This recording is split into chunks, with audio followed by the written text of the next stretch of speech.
بسم الله الرحمن الرحيم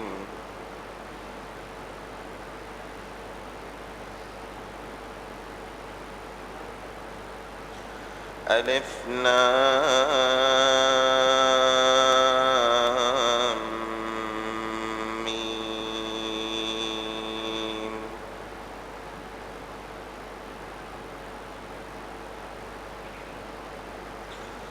ذلك الكتاب لا ريب فيه هدى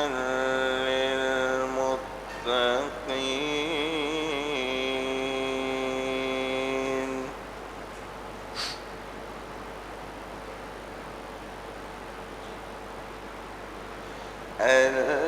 الذين يؤمنون بالغيب ويقيمون الصلاة ومما رزقناهم ينفقون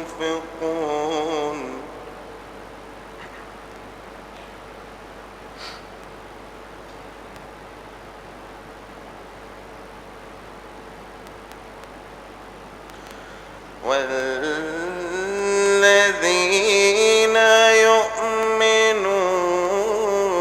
يؤمنون بما أنزل إليك وما أنزل من قبلك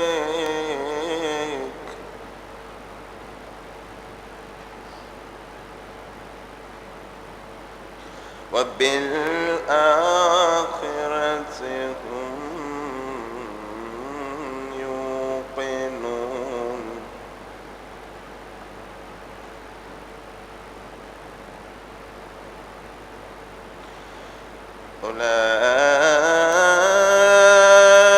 أولئك على هدى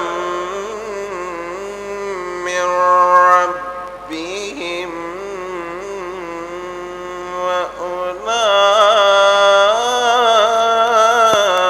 وأولئك هم المفلحون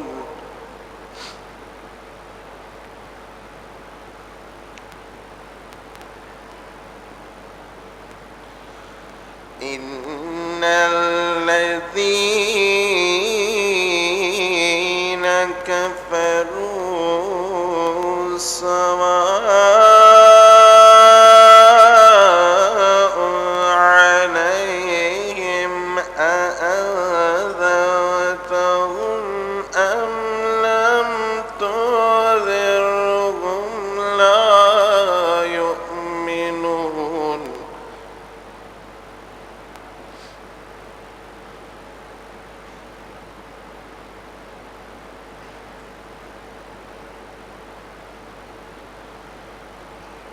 ختم الله على قلوبهم وعلى سمعهم وعلى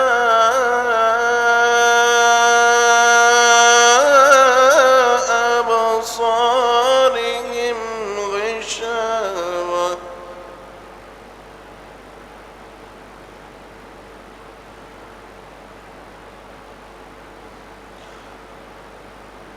وعلى أبصارهم غشاوة ولهم عذاب عظيم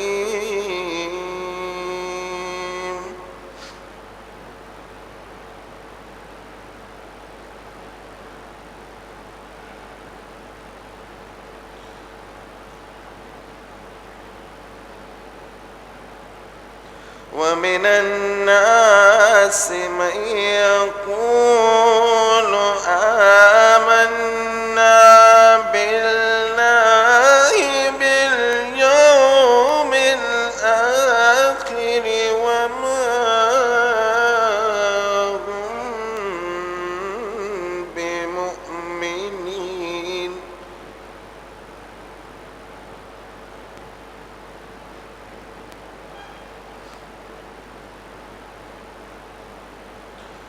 يخادعون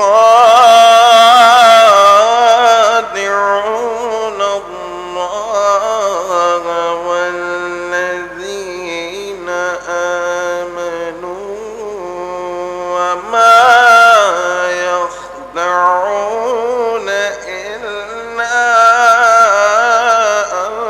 أنفسهم وما يشعرون.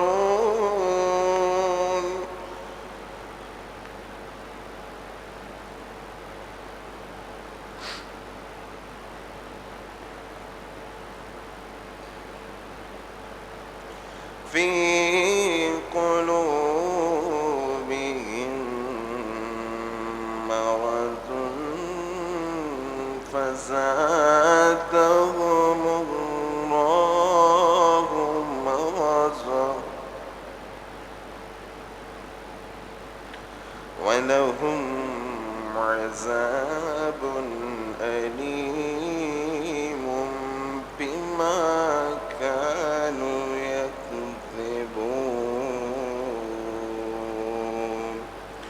شروع کرتا ہوں اللہ کے نام سے جو بڑا مہربان نہایت رحم کرنے والا ہے. الف لام میم، یہ وہ کتاب ہے جس کے کتاب خدا ہونے میں کچھ بھی شک نہیں. یہ پرہیزگاروں کی رہنما ہے جو غیب پر ایمان لاتے ہیں اور پابندی سے نماز ادا کرتے ہیں، اور جو کچھ ہم نے ان کو دیا ہے اس میں سے راہ خدا میں خرچ کرتے ہیں، اور جو کچھ تم پر اے رسول صلی اللہ علیہ وآلہ وسلم اور تم سے پہلے نازل کیا گیا ہے اس پر ایمان لاتے ہیں، اور وہی آخرت کا بھی یقین رکھتے ہیں. یہی لوگ اپنے پروردگار کی ہدایت پر عامل ہیں اور یہی لوگ اپنی دلی مرادیں پائیں گے. بے شک جن لوگوں نے کفر اختیار کیا ان کے لیے برابر ہے اے رسول صلی اللہ علیہ وآلہ وسلم، خواہ تم انہیں ڈراؤ یا نہ ڈراؤ وہ ایمان نہیں لائیں گے. ان کے دلوں پر اور ان کے کانوں پر خدا نے تصدیق کر دی ہے کہ یہ ایمان نہ لائیں گے، اور ان کی آنکھوں پر پردہ پڑا ہوا ہے اور انہی کے لیے بہت بڑا عذاب ہے. اور بعض لوگ ایسے بھی ہیں جو زبان سے تو کہتے ہیں کہ ہم خدا پر اور قیامت کے دن پر ایمان لائے، حالانکہ وہ دل سے ایمان نہیں لائے. خدا کو اور ان لوگوں کو جو ایمان لائے دھوکہ دیتے ہیں، حالانکہ وہ اپنے آپ کو ہی دھوکہ دے رہے ہیں اور کچھ شعور نہیں رکھتے. صدق اللہ العلی العظیم. پر محمد وآل محمد صلوات.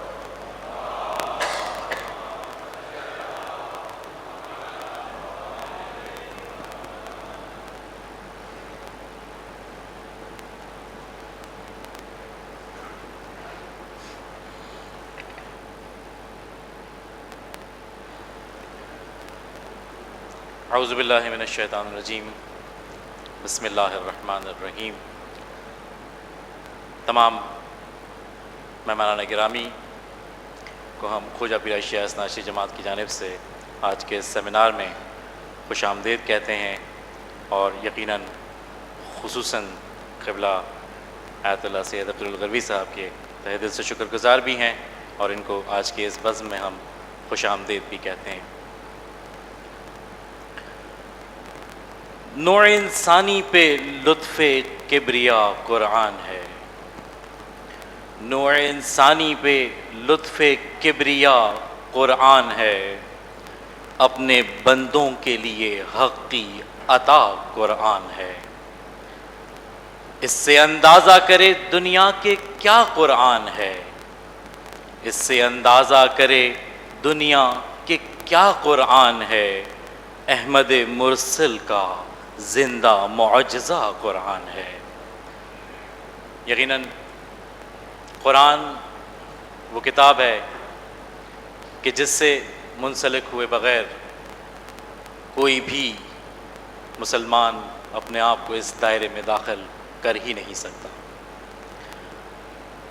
آج کا یہ موضوع علوم القرآن اجمالی تاریخ اور بنیادی تصورات، قرآن میں جو کچھ موجود ہے اس کے حوالے سے آج ہماری گفتگو نہیں ہے، البتہ خود قرآن کے بارے میں گفتگو موجود ہے۔ جب ہم قرآن کی بات کرتے ہیں تو قرآن کی تفاسیر موجود ہیں، قرآن کے حوالے سے بہت ساری چیزیں موجود ہیں، لیکن خود قرآن کے بارے میں گفتگو بہت کم ہوا کرتی ہے۔ جب قبلہ نے اس موضوع کا انتخاب کیا تو یقیناً اس بات کا بہت شدت سے اندازہ ہوا کہ یہ موضوع کس قدر اہم ہے۔ جب سوچتے ہیں اس حوالے سے تو بہت سارے سوالات ہمارے ذہنوں میں آتے ہیں کہ واقعاً یہ آسمانی کتاب آخر نازل کس طریقے سے ہوئی، یہ آسمانی کتاب کس طرح اور کتنے مراحل میں لکھی گئی، اس آسمانی کتاب کی موجودہ صورت کس طرح، کیسے اور کب وجود میں آئی، ان کی آیات کا آپس میں ربط کیا ہے، قرآن کے معجزہ ہونے کے معنی کیا ہیں۔ ہم کہتے ہیں کہ قرآن معجزہ ہے، تو آیا اس معجزہ ہونے کے اصل معنی ہیں کیا؟ پھر یہ قرآن وحی کے ذریعے نازل کیا گیا، تو دراصل وحی کے معنی کیا ہیں؟ کیا وحی کی بھی کچھ اقسام ہوا کرتی ہیں؟ نزول قرآن کا شب قدر میں نازل ہونا، سوچ آتی ہے کہ ایک رات میں اتنے مفصل قرآن کا نازل ہونا کس طرح سے ممکن ہے۔ یہ واقعاً ایک سوچ بہت سے لوگوں کے درمیان ہے۔ پھر شان نزول اور اسباب نزول میں فرق کیا ہو سکتا ہے؟ بہت سی سوریں مکی ہیں، بہت سی صورتیں مدنی ہیں، لیکن ہمارے لیے اس کا کیا فائدہ؟ اگر ہم یہ جانیں کہ فلاں صورت مدنی ہے، فلاں صورت مکی ہے، تو اس سے ہمیں کیا فائدہ ہو سکتا ہے؟ کیا قرآن کے کچھ اور اسما بھی ہیں یا صرف قرآن ہی ہے جسے ہم جانتے ہیں؟ پھر جب قرآن نازل ہوا تو ہمیں یہ بتایا گیا کہ آیات کی صورت میں نازل ہوا، تو پھر یہ سوروں کے نام رکھنے کا عمل، آیات کی تعداد کا شمار اور کس طریقے سے انجام پایا، سوروں کے درمیان نظم و ترتیب کس طرح سے طے پائی گئی، قرآن کریم کتنے طریقوں سے ہم تک پہنچا، پھر نسخ سے کیا مراد ہے، کیا آیتیں منسوخ بھی ہوا کرتی ہیں؟ یہ ایک سوال ہے۔ جب ہم کہتے ہیں کہ قرآن معجزہ ہے، رہتی دنیا تک کے لیے ہدایت ہے، تو وہ آیتیں منسوخ کیوں ہو جایا کرتی ہیں؟ کیا اس منسوخ ہونے کی بھی کچھ اقسام ہیں؟ پھر قرآن میں بہت سی آیتیں ہمیں متشابہ نظر آتی ہیں، تو ایک جیسی آیت کا تکرار کیوں؟ کیا وجہ ہے کہ ان آیات کا تکرار بار بار کیا گیا؟ قرآن میں بہت سارے تاریخی حوادث موجود ہیں، اور اگر ہم تاریخ کو دیکھیں تو جتنی بھی تاریخی حوادث کے حوالے سے کتابیں لکھی گئی ہیں ان کو مکمل اور یکجا طور پر رکھا گیا۔ قرآن میں اس چیز کو اس طریقے سے کیوں نہیں پیش کیا گیا؟ کیوں تاریخی حوادث کو مکمل طور پر اور یکجا طور پر جو ہے وہ پیش کیا گیا؟ قرآن میں خدا نے کئی مقامات پر قسمیں کھائیں، کہیں لیل کی قسم، کہیں شمس کی قسم، تو ان کی کیا اقسام ہیں؟ اعجاز قرآن کے کیا مراحل ہوا کرتے ہیں؟ قرآن میں علمی اشارات کس وجہ سے بیان ہوئے؟ پھر ہم یہ کہتے ہیں، اور قرآن میں خود اس بات کا دعویٰ موجود ہے کہ رہتی دنیا تک اس قرآن کو کوئی تبدیل نہیں کر سکتا۔ سوال ذہنوں میں آتا ہے کہ یہ تحریف قرآن کیوں کر ممکن نہیں ہے؟ کیوں ایسا ممکن ہے کہ یہ قرآن تبدیل نہیں ہو سکتا؟ اس کے لیے ہمارے علماء کیا دلائل دیا کرتے ہیں؟ اس طرح کے بہت سارے سوالات اس ٹاپک کے ذیل میں آتے ہیں۔ مجھے اندازہ ہے کہ وقت کی کمی اس قدر ہے کہ شاید ان تمام سوالات کے جوابات تو ممکن نہ ہوں، لیکن آقا خود فرماتے ہیں کہ جب وہ کسی موضوع کا انتخاب کرتے ہیں تو اس انتخاب کا مقصد یہ نہیں ہوتا کہ اس موضوع کو مکمل طور پر پیش کیا جا سکے، ظاہر ہے یہ ممکن نہیں ہے۔ کوشش یہ ہوتی ہے کہ اس بارے میں ایک سوچ کا آغاز کیا جا سکے تاکہ آپ لوگوں کے درمیان اس سوچ کا آغاز ہو، آپ لوگوں کے درمیان یہ شوق پیدا ہو کہ اس بارے میں مزید معلومات حاصل کریں اور اس حوالے سے دیگر کتابوں کی طرف رخ کریں۔ ایک چھوٹی سی کوشش ہم نے اس حوالے سے یہ بھی کی ہے کہ اس ٹاپک سے اسپیسیفک ریلیٹڈ کتاب ہم نے باہر اسٹال پہ رکھی ہے، علوم القرآن کے نام سے، جو حجت الاسلام سید ریاض الحکیم صاحب جو کہ فرزند ہیں آیت العظمیٰ سید الحکیم طباطبائی صاحب کے، انہوں نے یہ کتاب لکھی ہے۔ وہ کتاب ہمارے باہر اسٹال پہ موجود ہے، آپ چاہیں تو انشاءاللہ پروگرام کے بعد یہ کتاب حاصل کر کے اس سے مستفید ہو سکتے ہیں۔ اب اس ٹاپک کے حوالے سے ظاہر ہے جو بیانات ہیں وہ قبلہ ہی دیں گے۔ قبلہ کی ہستی الحمدللہ اب اس شہر، بلکہ میں کہوں گا کہ شاید اس پورے ملک میں اب کسی تعارف کی محتاج نہیں رہی۔ بڑا عجیب ہے کہ میں ان کا کوئی تعارف کر رہا ہوں آپ لوگوں کے درمیان میں، کہ جو ماشاءاللہ ان کے ہر پروگرام میں موجود ہوتے ہیں اور آپ ماشاءاللہ بہت اچھی طریقے سے جانتے ہیں۔ قبلہ نے جس طریقے سے اپنے آپ کو ایک علمی شخصیت کے طور پر اس ملک میں منوایا ہے، واقعی اپنی مثال آپ ہے۔ اور کیوں نہ ہو کہ جو شخص پروان ہی شہر نجف میں ہوا ہو۔ لیکن ایک بات اور بھی ہے، میں یہ سوچ رہا تھا کہ شہر نجف میں پروان چڑھنے والے تو اور بھی بہت سے ہوا کرتے تھے، لیکن جس نے صحیح معنی میں علی کے چاہنے والے ہونے کا ثبوت دیا ہے، اس میں قبلہ کی مثال اپنی آپ ہے۔ قبلہ یقیناً شہر نجف میں پلے بڑھے اور پھر کچھ عرصہ قم میں بھی زیر تعلیم رہے۔ فلسفے اور فقہ کے میدان کے الحمدللہ شہ سوار اور اردو کے مایہ ناز ادیب اور زبردست نقاد بھی رہے ہیں۔ الحمدللہ 29 سال کی عمر میں درجہ اجتہاد پر فائز ہوئے۔ امامیہ اسلامک یونیورسٹی دہلی کے پارٹنر بھی ہیں۔ فورم آف فلاسفرز کے سیکریٹری کے طور پر اپنی خدمات انجام دے رہے ہیں۔ All India Muslim personal law board کے ممبر بھی ہیں۔ اس کے علاوہ فلسفے اور اسلامیات سے متعلق کئی پی ایچ ڈی کرنے والے طلباء کے سپروائزر اور ممتحن بھی رہے ہیں۔ خطابت اور درس و تدریس یہ وہ چیزیں ہیں جو ہمارے سامنے قبلہ کی موجود ہیں، لیکن الحمدللہ اس کے علاوہ بھی قبلہ تصنیف و تالیف سے بھی شوق رکھتے ہیں، اور الحمدللہ اگر میں غلطی پر نہیں ہوں تو 21 یا شاید اس سے زیادہ کتابیں قبلہ کی منظر عام پر آ چکی ہیں۔ اور ایک بہت ہی ایک ایسی انفارمیشن کہ جو میرے لیے بھی ماشاءاللہ بالکل نئی انفارمیشن تھی، قبلہ معروف ہیں آیت اللہ سید عقیل الغروی کے نام سے، لیکن شاید بہت کم لوگوں کو قبلہ کا اصلی نام معلوم ہو۔ قبلہ کا اصلی نام سید غلام محمد قائم رضوی ہے، اور یہ میرے لیے بھی انفارمیشن تھی، میں نے کہا چلیں کہ ان کے چاہنے والوں کو یہ انفارمیشن دے دی جائے۔ اور اب میں مزید وقت کو ضائع کیے بغیر قبلہ سے گزارش کروں گا کہ وہ تشریف لائیں اور اس موضوع کے حوالے سے ہماری رہنمائی فرمائیں۔ بر محمد و آل محمد صلوات۔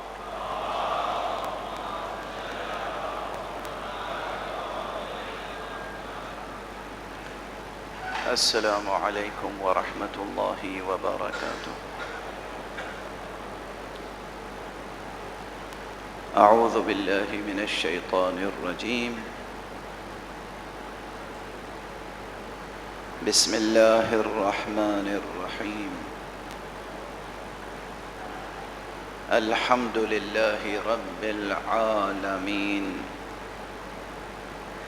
والصلاة والسلام على أشرف الخلائق أجمعين،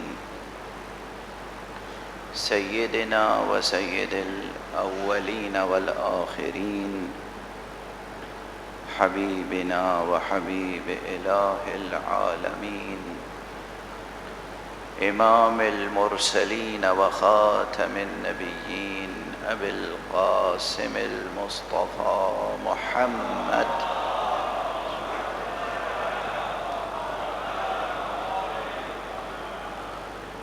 وعلى أهل بيته الطيبين الطاهرين الهداة المهديين المعصومين المظلومين،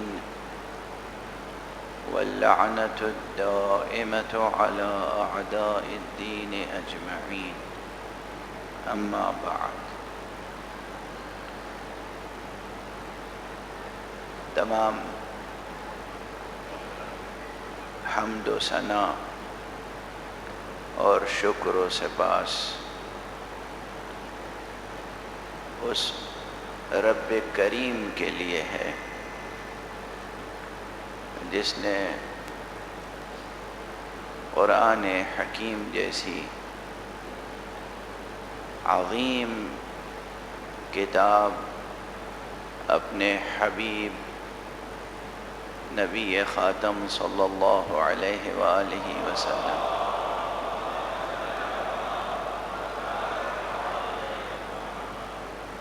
کے قلب مبارک پہ نازل فرمائی، اور ان کے توسط سے، ان کے توسل سے یہ خزانہ علم الہی دامن بشری تک پہنچا۔ میں شکر و سپاس اور درود و سلام کے بعد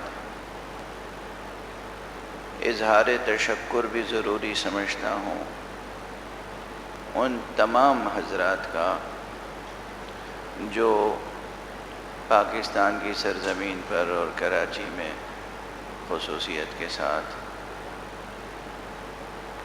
یہ موقع فراہم کرتے ہیں کہ ہم یہاں آپ کے سامنے کچھ معروضات دینی، علمی، ادبی، روحانی پیش کر سکیں۔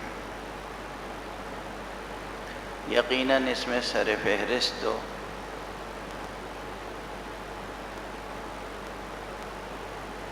جناب سید نجم الحسن جعفری صاحب ہیں، جن کا ایک لقب آپ حضرات کو نہیں معلوم ہے۔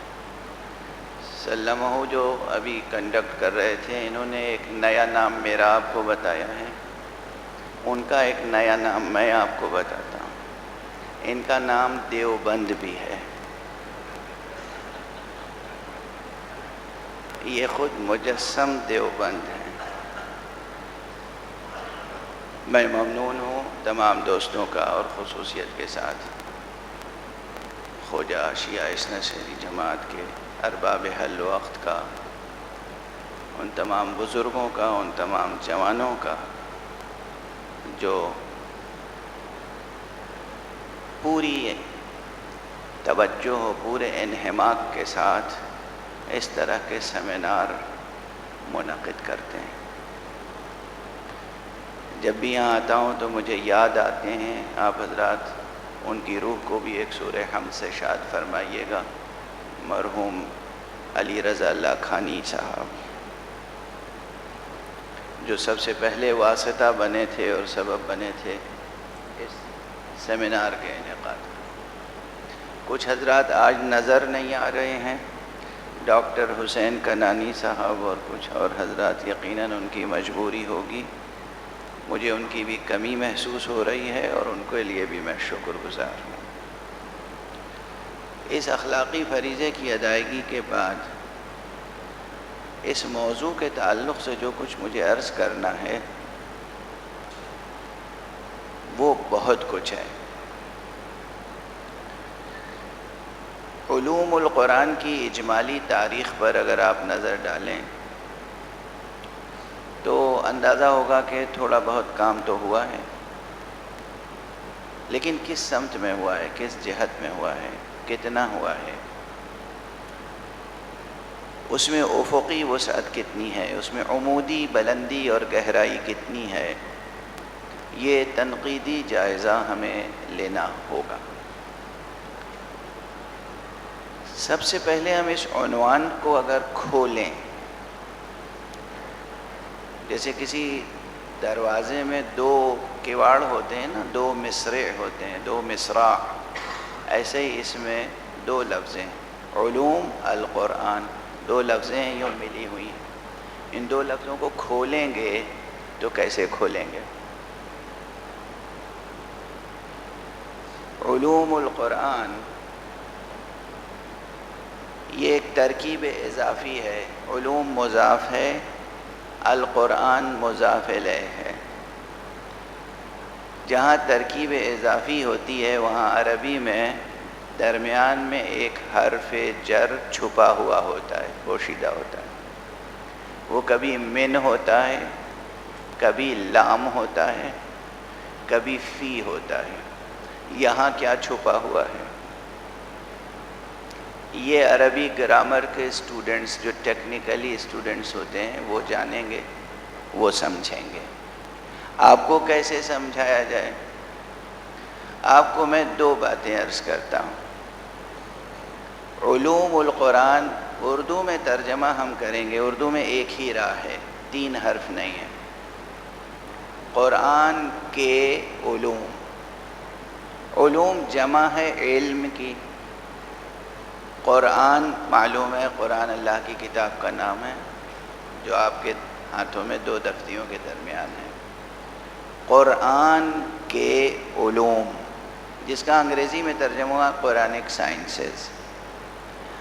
عوام الناس، عام قاری، عام سامع قرآنک سائنسز کا ٹائٹل یا یہ ہیڈنگ دیکھتے ہی وہ یہ سمجھے گا کہ اب جو پیور سائنس اور کور سائنسز ہوتی ہیں ان کے ریفرنس سے بات ہوگی کہ قرآن نے فزکس میں کیا باتیں کہی ہیں، قرآن میں کیمسٹری کے بارے میں کیا باتیں کہی گئی ہیں، قرآن میں کاسمولوجی کے بارے میں کیا باتیں کہیں گے، ذہن فوراً ادھر جاتا ہے نا۔ عام کانسیپٹ یہ ہے، عوامی کانسیپٹ یہ ہے۔ حقیقت یہ ہے کہ لفظ سائنس انگریزی میں لفظ علم کا ترجمہ ہے، اور علم بہت عام مفہوم ہے۔ زبان کا بھی علم علم ہوتا ہے، تاریخ کا بھی علم علم ہوتا ہے، سماجیات کا بھی علم علم ہوتا ہے، اور ریاضیات کا بھی علم علم ہوتا ہے، طبیعیات اور حیاتیات کا بھی علم علم ہوتا ہے۔ تو سائنس کا لفظ بھی اسی طرح عام ہے۔ کور سائنسز، پیور سائنسز، اس کے لیے بھی نیچرل سائنسز، اس کے لیے بھی سائنس کا لفظ آتا ہے، اور سوشل سائنسز، اس کے لیے بھی سائنس کا لفظ آتا ہے۔ پولیٹیکل سائنس کو آپ پولیٹیکل سائنس کہتے ہیں، نہیں کہتے، سوشل سائنسز ہیں۔ تو سائنس کا لفظ بھی علم کے مترادف ہے۔ جب کسی بھی ٹاپک کے لیے کہا جائے کہ آپ کا سائنٹیفک اپروچ ہونا چاہیے، اس کے معنی یہ ہے کہ آپ کا لاجیکل اپروچ ہونا چاہیے، ایک اس میں منطق ہونی چاہیے، بغیر کسی اساس، بغیر کسی بنیاد، بغیر کسی دلیل، بغیر کسی برہان، بغیر کسی استدلال کے بات نہیں کرنی چاہیے۔ جہاں بات میں دلیل ہو، برہان ہو، استدلال ہو، پروف ہو، آرگومنٹ ہو، وہاں پر کہا جاتا ہے کہ یہ بات سائنٹیفک ہے۔ ضروری نہیں ہے کہ وہ اس میں آئنسٹائن کا حوالہ آئے اور نیوٹن کا حوالہ آئے اور فزکس کا حوالہ آئے۔ جہاں بھی ایک منطق ہوگی ہم اس کو سائنٹیفک اپروچ سے تعبیر کرتے ہیں۔ یہ بات واضح ہے؟ تو اس اعتبار سے آپ میں سے ہر شخص سائنٹسٹ ہے، اگر وہ دلیل و برہان سے بات کرنے کا عادی ہے۔ زندگی کے ہر شعبے میں نہ صحیح، لیکن بیشتر شعبوں میں ہمیں دلیل و برہان کے ساتھ گفتگو کرنی چاہیے۔ ویسے زندگی کا کوئی چھوٹے سے چھوٹا مسئلہ بھی ایسا نہیں ہے جس میں دلیل نہ پائی جاتی ہو، برہان نہ پائی جاتی ہو، استدلال نہ پایا جاتا ہو۔ جب آپ کے سامنے کھیلتا ہوا ایک چھوٹا سا ننھا منا آپ کا پوتا یا نواسا آ جاتا ہے، آپ بے اختیار اٹھ کے اسے گود میں لیتے ہیں اور پیار کرتے ہیں۔ یہ پیار جذباتی ہے مگر دلیل رکھتا ہے۔ کوئی پوچھے آپ نے کیوں اٹھایا اسے، کہیں گے میرا نواسا ہے۔ پیار کیوں کیا؟ میری محبت ہے اس سے۔ سوال کا معقول جواب ہے، اس کا مطلب یہ کہ بات با دلیل ہے، با برہان ہے۔ محبت بھی کیجئے تو بے دلیل و برہان نہ کیجئے۔ اسی لیے اللہ سبحانہ و تعالیٰ نے ایسی ہستیوں کی محبت واجب کی ہے جو محبت کیے جانے کے لائق ہیں، تاکہ آپ کی محبت بھی ایسی نہ کہلائے کہ بے دلیل محبت ہے، بے برہان محبت ہے، بے معرفت محبت ہے، اندھی محبت ہے۔ نہیں، ہم اندھی محبت نہیں کرتے ہیں۔ اور اسی لیے یہ شعر آپ کی نظر کر دوں، چونکہ ایام ازاں ہیں، جناب مولانا وفا ملک پوری مرحوم کا یہ شعر مجھے بہت یاد آتا ہے اور بہت پسند۔ ہے، اکثر دہراتا رہتا ہوں کہ شبیر کے دیوانوں کو سمجھائے نہ دنیا، شبیر کے دیوانوں کو سمجھائے نہ دنیا، یہ خوب سمجھ بوجھ کے دیوانے ہوئے ہیں۔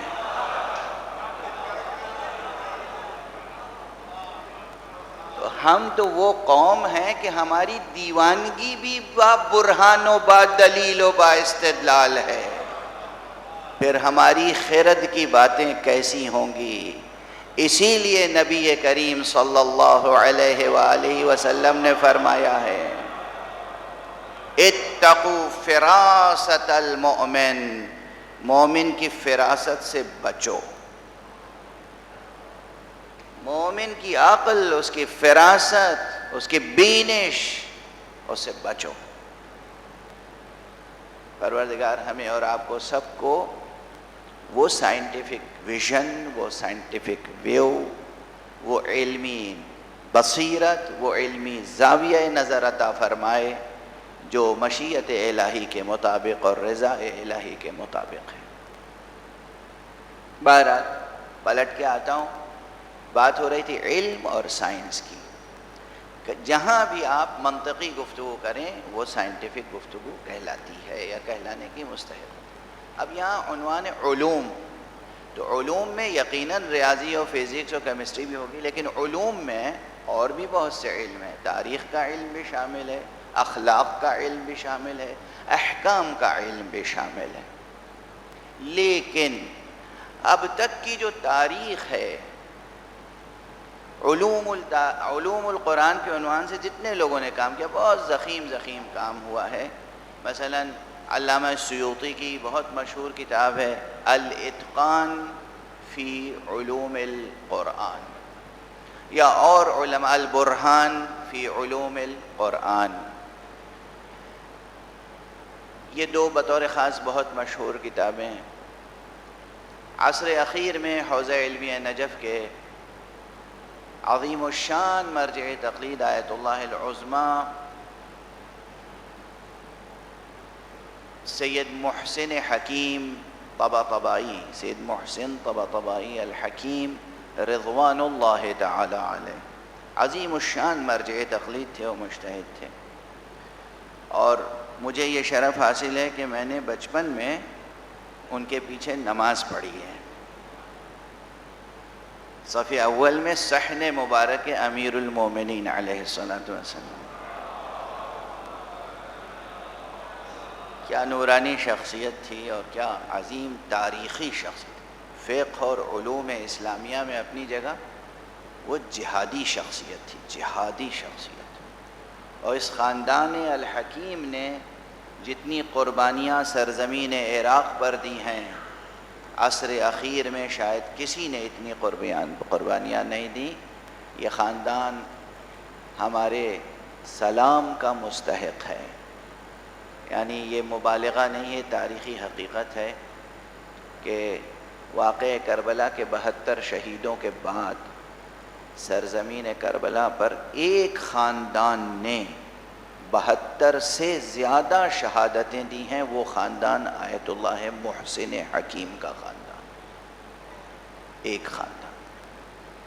پروردگار اس خاندان میں اور ایسے علماء کو پیدا کرے اور عراق کی قسمت کو بدل دے۔ بہرحال یہ درمیان میں بات آ گئی، آیت اللہ محسن حکیم کی نگرانی میں بعض حضرات نے کام کیا، اور ان کے فرزند آیت اللہ علامہ سید محمد باقر الحکیم، انہوں نے علوم القرآن پر کتاب لکھی، اور وہ دراصل ان کے ان لیکچرز کا مجموعہ ہے جو انہوں نے بغداد یونیورسٹی میں اور بغداد کی اسلامک کالج میں کلیت العلوم الاسلامیہ میں انہوں نے یہ لیکچرز دیے تھے، اور کلیت الفقہ نجف اشرف میں یہ کتاب چھپی، اور اس کے بعد اور متعدد کتابیں آئیں۔ ابھی حال میں تازہ کتاب آیت اللہ العظمیٰ سید محمد سعید الحکیم کے فرزند آقا ریاض الحکیم کی کتاب آئی ہے، اور بہت سی کتابیں۔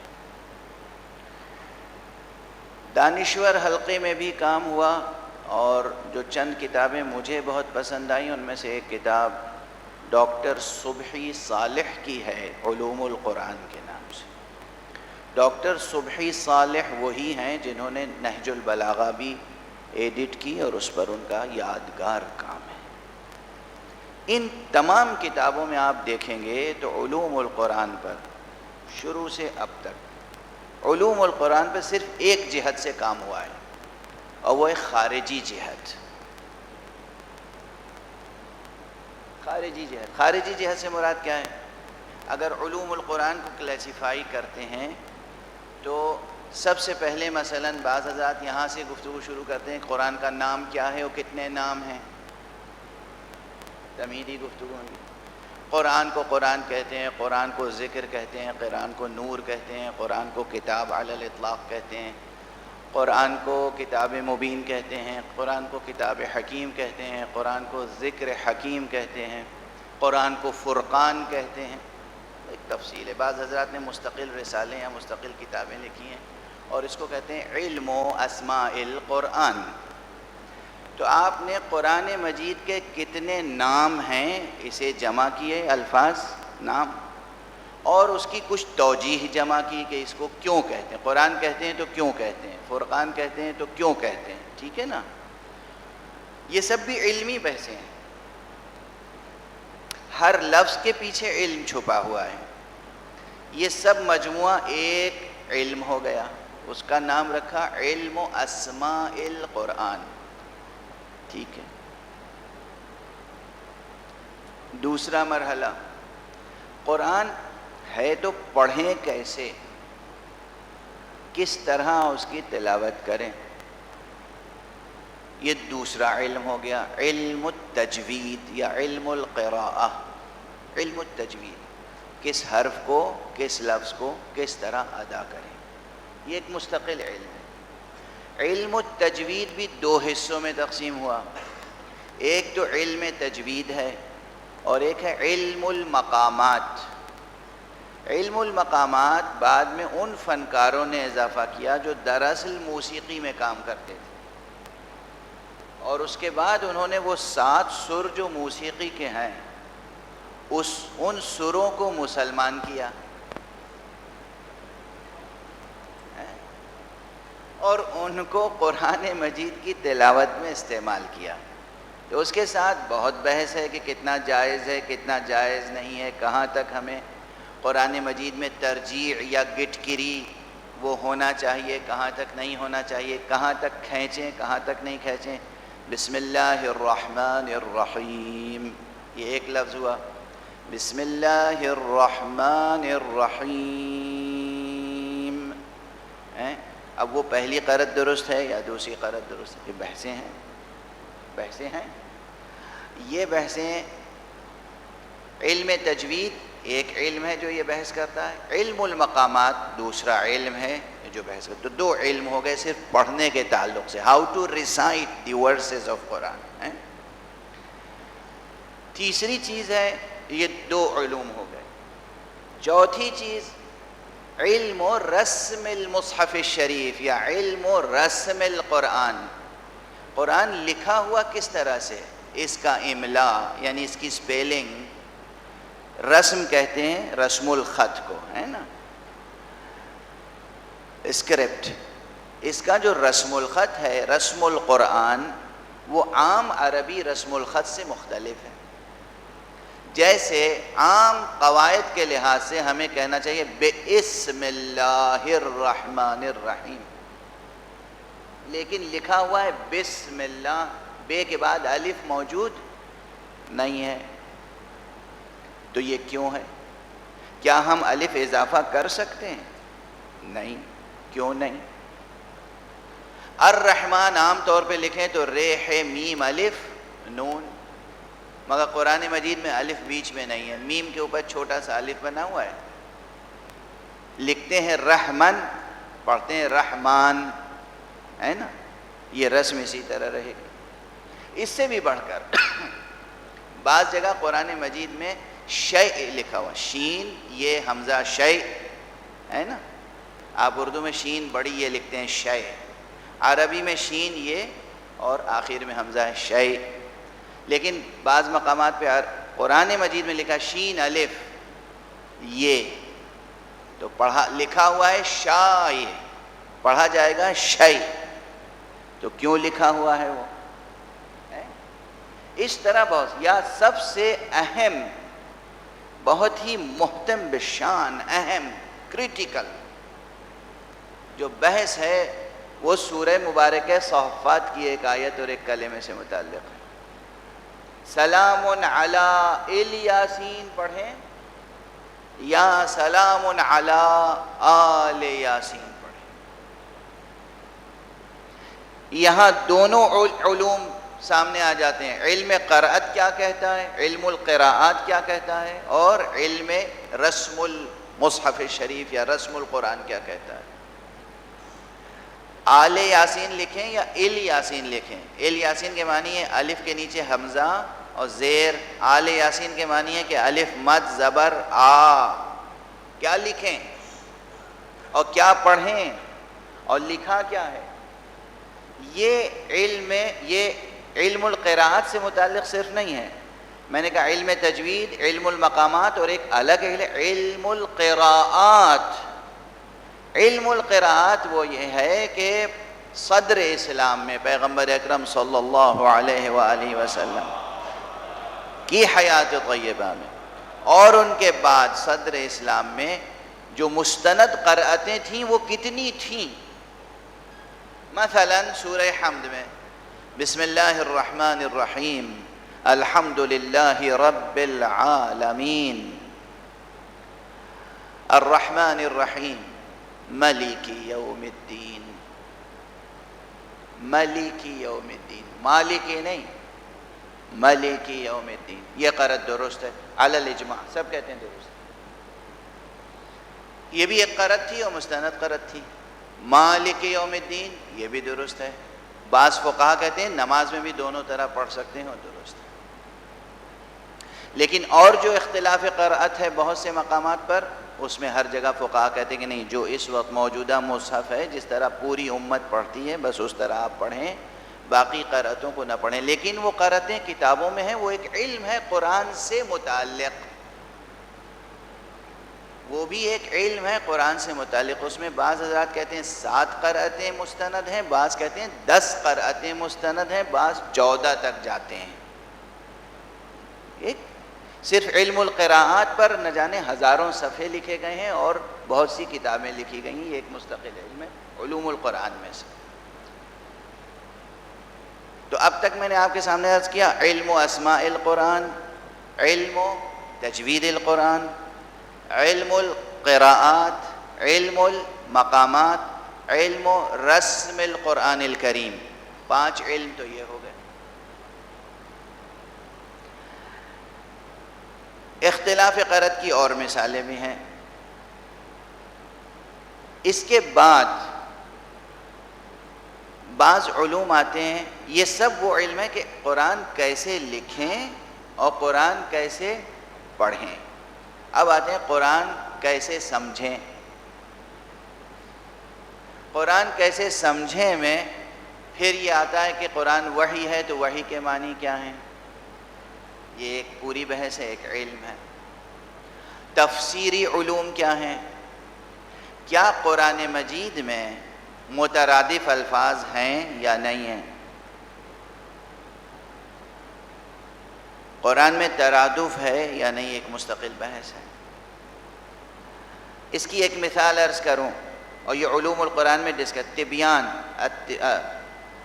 الطبیان شیخ طوسی کی ہے، اور اس سے پہلے الاتقان فی علوم القرآن میں یہ موجود ہے کہ قرآن مجید میں ایک ہی لفظ مختلف آیتوں میں مختلف معانی میں استعمال ہوا ہے، تو انہوں نے کہیں کہیں برسبیل مثال یہ لکھا ہے کہ ایک لفظ کتنے معنی میں آیا ہے۔ مثلا لفظ اہدنا، ہدایت، ہدا یہدی، اہدے، اہدنا، لفظ ہدایت قرآن مجید میں 14 یا 15 معانی میں استعمال ہوا ہے۔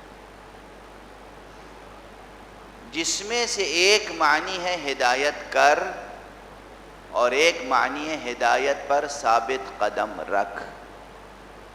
یہ مستقل معنی ہے. بعض حضرات کہہ دیتے نہیں نہیں ترجمہ تو وہی ہوگا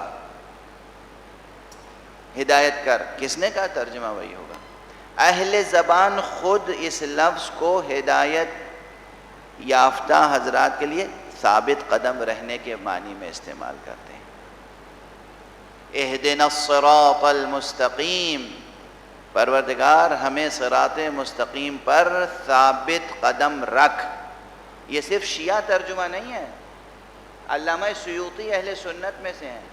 کسی نے آج تک ان کو الزام تک نہیں دیا، جھوٹا الزام بھی، کہ وہ شیعہ ہیں.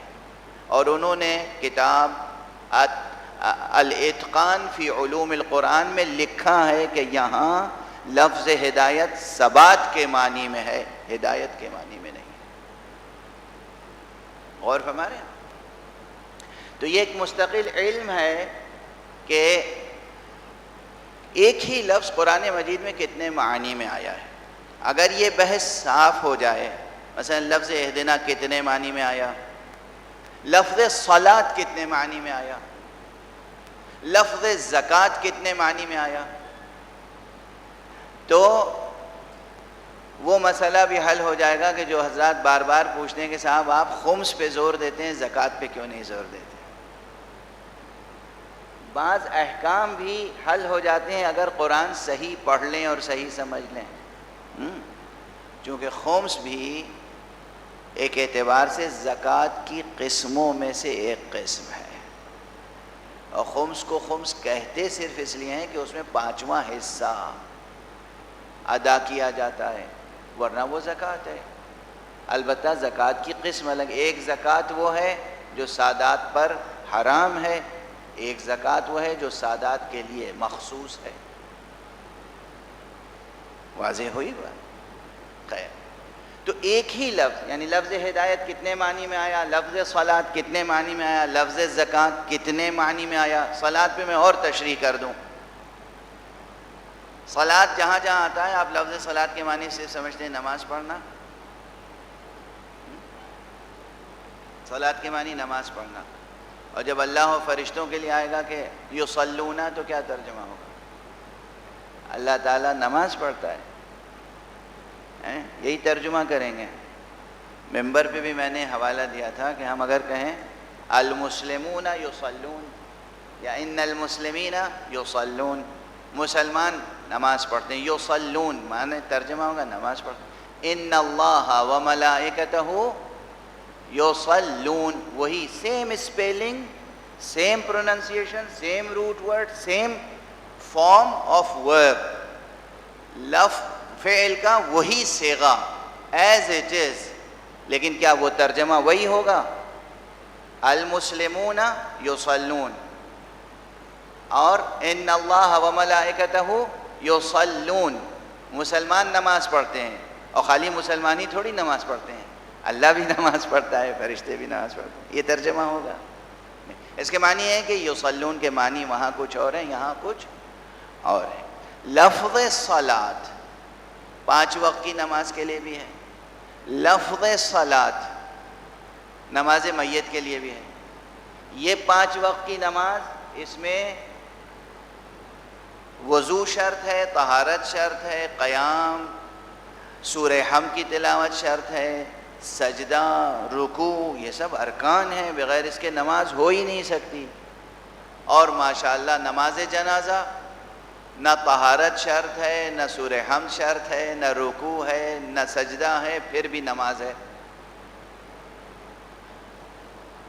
کہتے ہیں نہیں کہتے؟ دونوں پر اطلاق ہوا ایک ہی لفظ کا، لفظ صلاۃ. اس کے معنی یہ ہیں کہ لفظ صلاۃ ایک لفظ ہے مگر اس کے معنی کئی ایک ہیں، ایک سے زیادہ.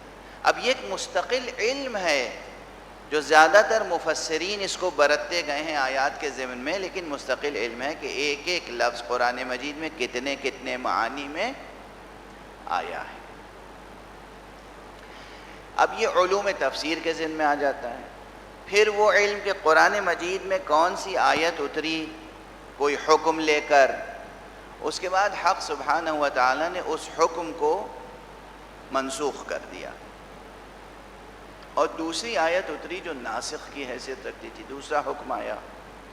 تو یہاں سے ان آیتوں اور احکام کو جمع کر کے ایک علم بن گیا، علم الناسخ والمنسوخ. ناسخ و منسوخ کا علم یہ ایک مستقل علم ہے، اس پہ مستقل کتابیں لکھی گئی ہیں.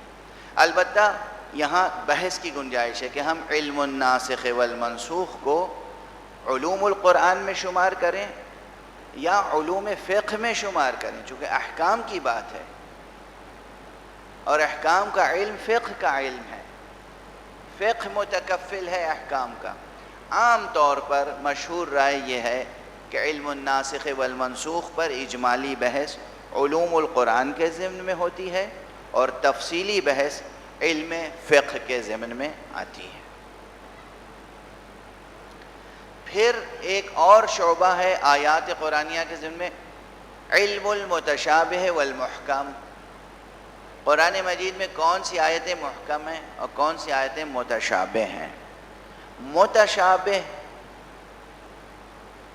عام جو مفہوم ذہنوں میں ہے گویا یہ ہے کہ متشابہ وہ آیتیں ہیں جن کا مضمون اور جن کے اندر پایا جانے والا حکم واضح نہیں ہے یا پہلی نظر میں واضح نہیں ہو پاتا، اسے کہتے ہیں متشابہ. اب یہ متشابہ بھی نسبی ہے، ریلیٹیو ہے. ایک آیت یا ایک حکم کسی کے لیے ممکن ہے متشابہ ہو اور کسی دوسرے کے لیے محکم ہو. حتیٰ کہ حروف مقطعات ہمارے آپ کے لیے الف لام میم کے معنی ہم نہیں جانتے، ہمارے لیے یہ ہے متشابہ، رسول اللہ صلی اللہ علیہ وآلہ وسلم کے لیے محکم ہے. ائمہ اطہار علیہ السلام کے لیے، امیر المؤمنین علی ابن ابی طالب علیہ السلام کے لیے، امام حسن کے لیے، امام حسن محکمات میں سے. اچھا ان کے لیے جنہیں بتا دیا معصوم نے، میثم تمار کے لیے، رشید کے لیے، ان کے لیے محکم ہے، ہمارے لیے باقی سب کے لیے متشابہ ہے. تو یہ ایک ریلیٹیو امر ہے، ایک نسبی اور اضافی امر ہے. ٹھیک ہے نا. لیکن یہ اجمالاً یہ بحث آتی ہے کہاں؟ علوم القرآن کے ذیل میں، اور تفصیلی بحث آتی ہے تفسیر و تاویل کے مباحث میں. یہ علوم جتنے بھی اب تک، علم و اسباب النزول اور علم شان نزول، دو علم الگ الگ نہیں ہیں، ایک ہی علم ہے. اسے کہتے ہیں علم و شان نزول یا علم و اسباب النزول.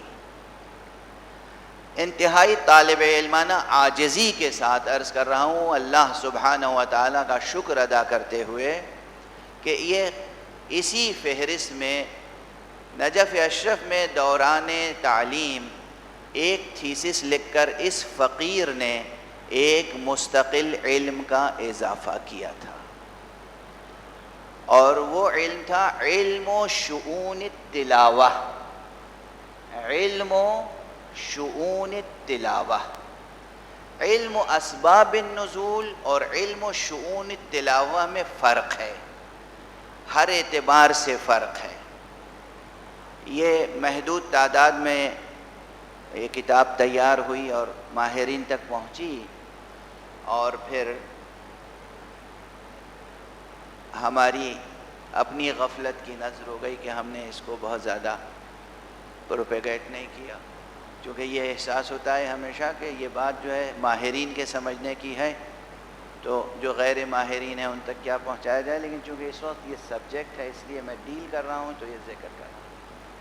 علم و اسباب النزول بہت پہلے سے چلا آ رہا ہے، صدر اسلام سے. علم و اسباب النزول میں یہ بیان کیا جاتا ہے، وہ روایتیں جمع کی جاتی ہیں، وہ انفارمیشنز کلیکٹ کی جاتی ہیں کہ کون سی آیت کن حالات میں کب نازل ہوئی. اسے کہتے ہیں اسباب النزول. کون سی آیت کب کن حالات میں نازل ہوئی. مثلا یا ایھا الرسول بلغ ما انزل الیک من ربک، یہ غدیر سے پہلے نازل ہوئی. الیوم اکملت لکم دینکم واتممت علیکم نعمتی، جب حضور نے پیغام سنا دیا غدیر کا تو یہ آیت نازل ہوئی. شب ہجرت جب امیر المومنین علیہ الصلاۃ والسلام بستر پیغمبر پہ سوئے اور حضور نے ہجرت فرمائی تو وہ آیت نازل وَمَن يَشْرِي نَفْسَهُ ابْتِغَاءَ مَرْضَاتِ اللَّهِ وہ آیت نازل ہوئی ہے نا. تو کس واقعے کے تعلق سے کن حالات میں کوئی آیت نازل ہوئی، یہ ہے علم و اسباب النزول یا علم شان نزول، ایک ہی ہے. اب دوسرا علم جو اس فقیر سے پہلے مدون ہی نہیں ہوا تھا، تدوین نہیں ہوئی تھی، وہ ہے علم شؤون التلاوہ. یہ کیا ہے؟ علم شؤون التلاوہ یہ ہے کہ ایک ہی آیت خود پیغمبر صلی اللہ علیہ وآلہ وسلم نے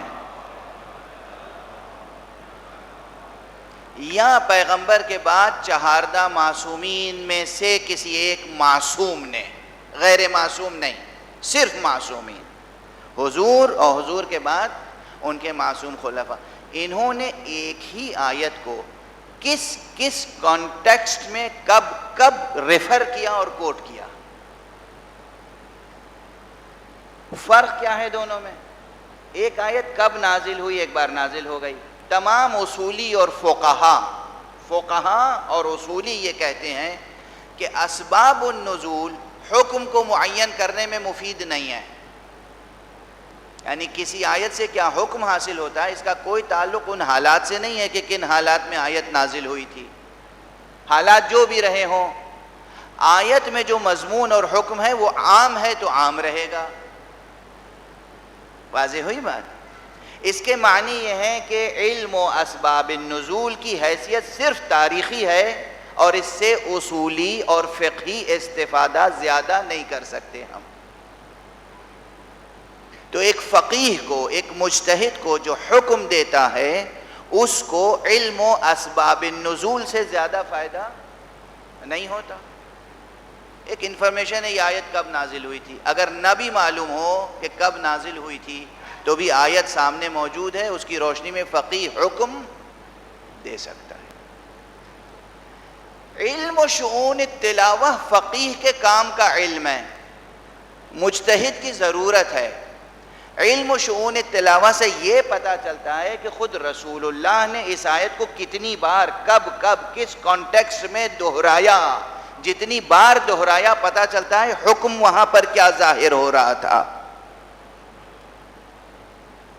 کسی معصوم نے کہیں پر آیت تو نازل ہو چکی، پیغمبر کا وصال ہو گیا، اب معصوم نے اگر یہ آیت کسی موقع پر دہرائی تو کیا یوں ہی دہرا دیں گے؟ جس موقع پہ دہرائی ہے اگر وہ موقع کوٹ کر کے فقیہ کو بتا دیا جائے تو فقیہ کو روشنی ملے گی کہ ان حالات میں اس آیت کے یہ معنی ہوتے ہیں اور یہ حکم حاصل ہوتا ہے. اس لیے یہ علم فقیہ کے کام کا زیادہ ہے اور اس کا نام ہے علم شؤون التلاوہ. اسباب النزول یعنی نازل کب ہوئی، شأن تلاوت یعنی کب تلاوت کی گئی. تو دو بالکل الگ علم ہیں. یہ علوم القرآن کے ضمن میں انشاءاللہ آپ کی کمیٹی اگر شائع کر دے گی تو یہ کتاب بھی شائع. یہ حسن طلب نہیں ہے،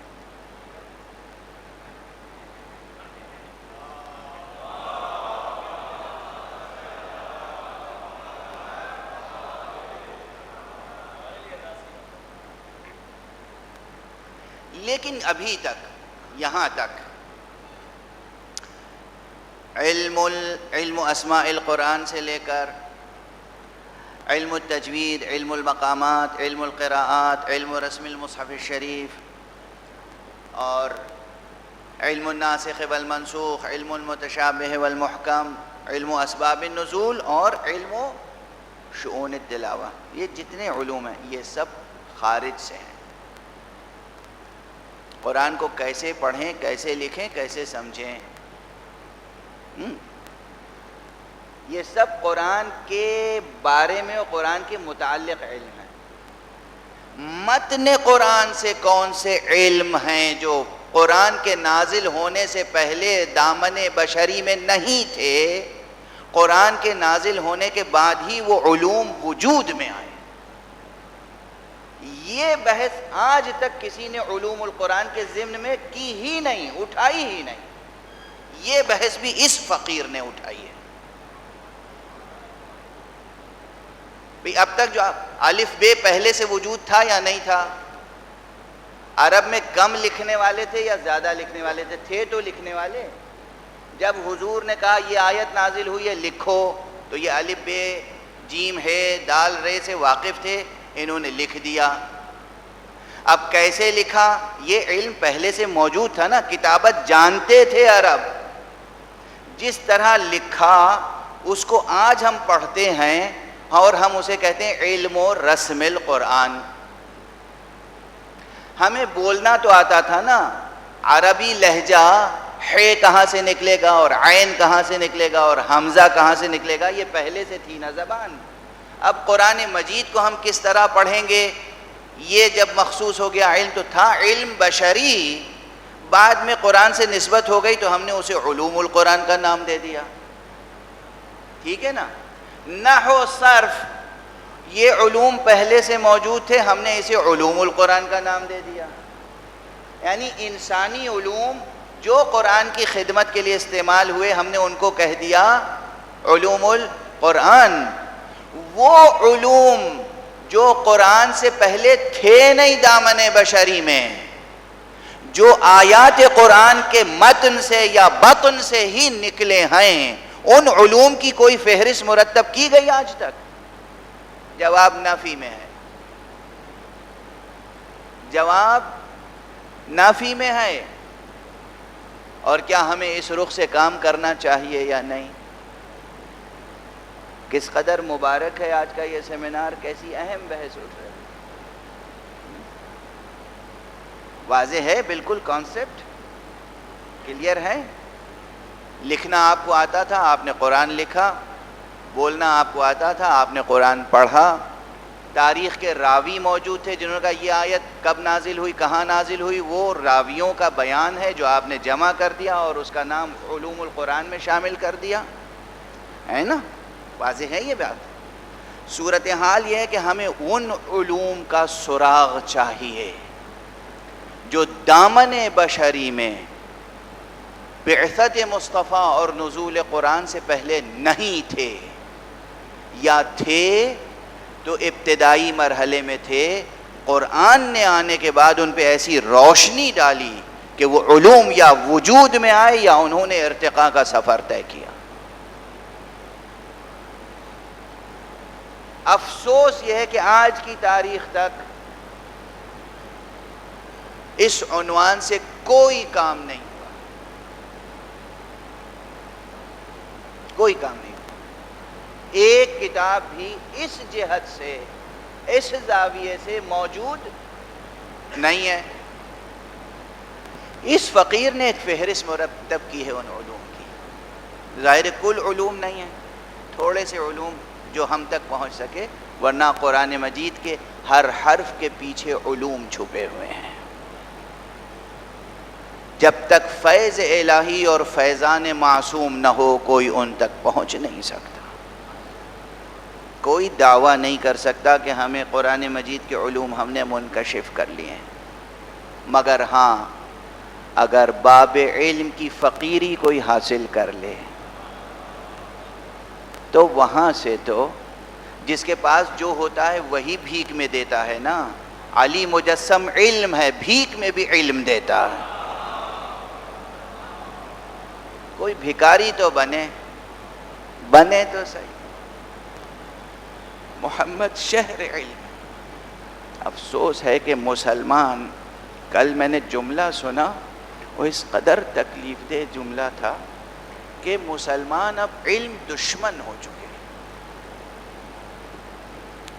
بجائے اس کے کہ وہ علم دوست ہوں، علم دشمن ہو چکے. 1100 اسکول بند ہو گئے سندھ میں صرف. پورے پاکستان کا کیا حال ہوگا؟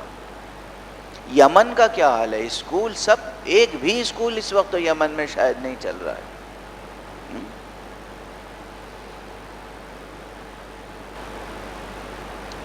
جس امت کا رسول شہر علم ہو، جس امت کا امام باب شہر علم ہو، جس امت کا یقین و اعتقاد اس خدا میں ہو جس کی بنیادی صفت علم ہے، ذات الہی کی صفت علم ہے، علم صفت ذات ہے، وہ ایسی مردود و ملعون ہو چکی ہے امت کہ علم دشمن ہو چکی ہے۔ اور آپ چاہتے ہیں کہ میں ہنستا رہوں، میرے منہ سے پھول جھڑتے رہیں، میں آپ کی واہ واہ سبحان اللہ سنوں اور آپ کے لیے واہ واہ سبحان اللہ ادا کروں؟ نفرین کا مقام ہے، نفرین کا مقام ہے۔ خیر، یہ ایک بڑی جہت ہے کہ ہمیں اس جہت پہ کام کرنے کی ضرورت ہے۔ صلوات پڑھیں۔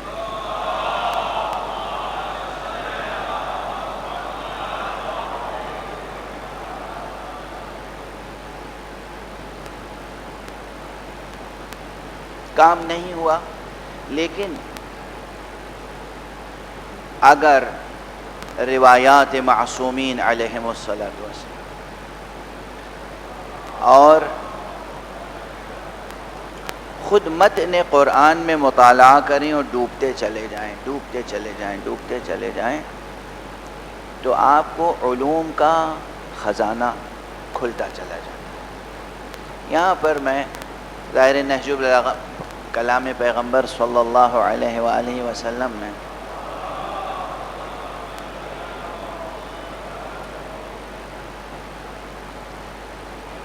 طبیعت بکھر گئی، اب مربوط گفتگو نہیں کر پاؤں گا میں، لیکن پھر بھی منتشر جملے عرض کرتا رہا ہوں، نوٹ کر لیجیے گا، پھر بات جاری رہے گی۔ پیغمبر صلی اللہ علیہ وآلہ وسلم کے ارشادات میں، 12 اماموں کے ارشادات میں، بی بی فاطمہ زہرا سلام اللہ علیہا کے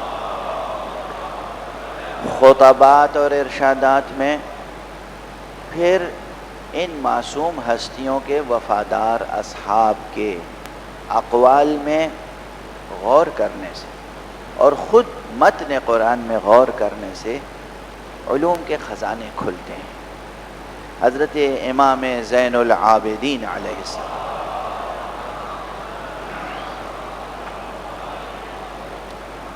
کا ایک ارشاد ہے، آپ فرماتے ہیں قرآن مجید کی ہر آیت علم الہی کا ایک خزانہ ہے، اور جب تم کسی خزانے کے پاس پہنچو تو ٹھہر کر اس کی جستجو میں تو ڈوبو۔ چوتھے امام کا ارشاد، جب تم کسی خزانے کے منہ تک پہنچو، کسی خزانے کے دہانے تک پہنچو، تو اس خزانے میں ذرا جھانک کے دیکھنے کی کوشش تو کرو، کچھ حاصل کرنے کی کوشش تو کرو۔ ہمیں قرآن کیسے سکھایا جاتا ہے؟ ناظرہ پڑھنا آ گیا، جشن مناتے ہیں لوگ، بچوں کو قرآن ختم کرانے کے بعد جشن مناتے ہیں، اور بچوں کے فوٹو اخباروں میں چھپواتے ہیں، بچے کو پڑھنا آ گیا۔ ایک حرف سمجھتا نہیں ہے بچہ، اسے پڑھنا آ گیا، اور مجھ سے کہتے ہیں میرے بچے کو عربی آتی ہے۔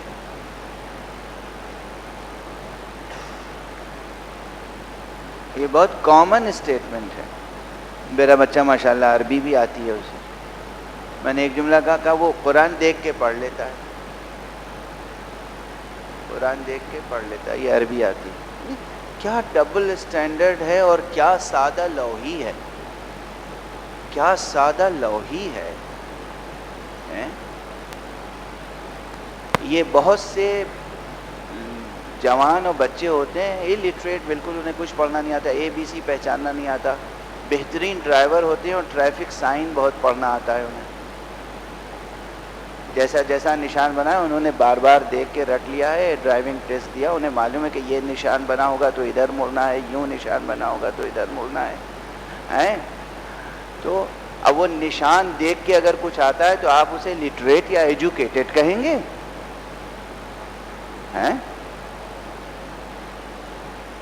اسے آتا کچھ نہیں ہے، نشان پہچانتا ہے، یہ الف ہے، یہ بے ہے، یہ جیم ہے، یہ دال ہے، یہ زبر ہے، یہ زیر ہے۔ معنی نہیں جانتا وہ، اور آپ کہہ رہے ہیں میرا بچہ عربی جانتا ہے اور جشن منا رہے ہیں، مٹھائیاں بانٹ رہے ہیں. ہمارا ماتم کرنے کا دل چاہتا ہے وسیع.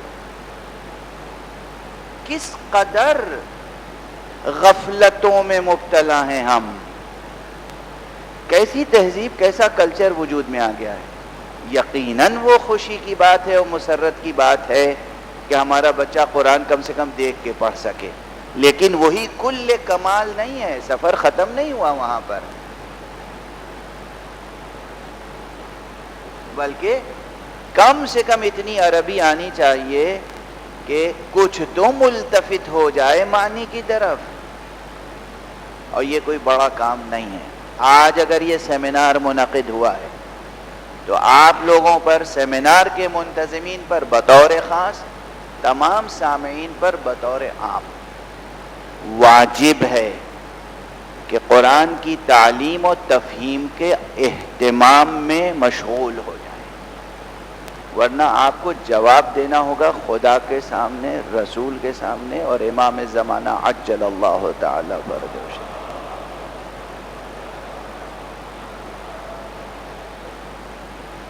ایسے ہی مجھے یاد آ گئی بات، اردو کے ایک بہت مشہور شاعر تھے شمیم کرہانی صاحب، بہت اچھے شاعر تھے، بہت بڑے شاعر تھے، شاعر اہل بیت بھی تھے، اور ویسے غزل اور نظم اور پروگریسو رائٹرز ایسوسی ایشن جس زمانے میں عروج کے زمانے میں تھی، اس زمانے میں بھی ان کا بڑا دبدبہ تھا. اچھے استاد، مکمل اور شعریت سے بھرپور کلام کے حامل شاعر تھے.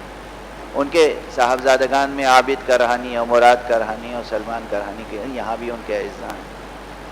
ایک عرصے کے بعد، اچھا یہ سب شاعر اور ادیب ہیں اور شعر و ادب سے جڑے رہے، اور ایک زمانے تک آج کل جو سرکاری پرچہ چھپتا ہے انڈیا سے، اس کے مدیر بھی رہے عابد کرہانی، مراد کرہانی. اور تو گویا ان کی سرکاری ملازمت تھی اور اوڑھنا بچھونا اردو زبان و ادب. ایک عرصے کے بعد، برسہ برس کے بعد، میں نے ابھی ان کی مزاج پرسی کی، خیریت پوچھی، تو انہوں نے مولانا اب تو بس ریٹائر ہو گیا ہوں، بوڑھا ہو گیا ہوں اور فلاں محلے میں رہ رہا ہوں، اور میں نے ایک کام شروع کر دیا ہے.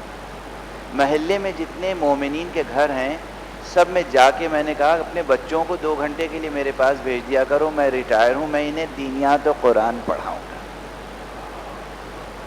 اب یہ کام میں قربتاً اللہ کر رہا ہوں. کیا پیاری خدمت ہے. اب ظاہر ہے کہ لیکچر میں بات چیزیں عملی جہت سے میں کہہ رہا ہوں، اسے بعد میں ایڈٹ کر لیجیے گا، لیکن یہ سب بھی میسیجز. کیا اچھی خدمت ہے. زندگی بھر شاعری کی، غزل اور نظم اور رباعی اور افسانہ اور ناول اور ڈرامہ اور تنقید اور تحقیق اور جرنلزم، لیکن دل میں احساس تھا کہ ہمیں اللہ کو جواب دینا ہے. تو پھر انہوں نے کیا کیا، آخری عمر میں یہ خدمت شروع کی. اب دیکھیے نا، تقریباً 40 منٹ 45 منٹ میں نے تھیوریٹیکل باتیں کی آپ سے. اب یہ پریکٹیکل بات ہے، ہم قرآن سے کیسے جڑیں. مجھے یاد آتا ہے پچھلے برس شاید میں نے کہا تھا کہ جتنے صاحبان حیثیت لوگ ہیں ان کو اپنے ڈرائنگ روم کو قرآن کا مکتب بنا دینا چاہیے. 24 گھنٹے میں 1 گھنٹے کے لیے اپنا دروازہ کھولیں قربتاً اللہ، اور محلے کے بچوں سے کہیں بیٹھو اور قرآن پڑھو. یہاں پر قرآن سے اگر آپ نے غفلت برتی تو یہی نتیجہ رہے گا، اور اس سے بھی بدتر جس تاریکی اور جس جہالت اور جس رذالت اور جس سفاہت اور جس پستی میں اس وقت امت مبتلا ہے.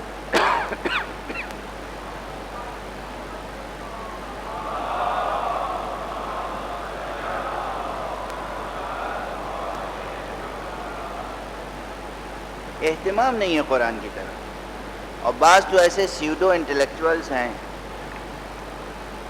ایک صاحب میں اب نام نہیں لوں گا ان کا، مجھ پہ بہت مہربان بھی ہیں، شفیق بھی ہیں، ایک یونیورسٹی کے وائس چانسلر بھی تھے، UN کے لیے بھی کام کیا، دانشورانہ حلقوں میں پہچانے جاتے ہیں. اور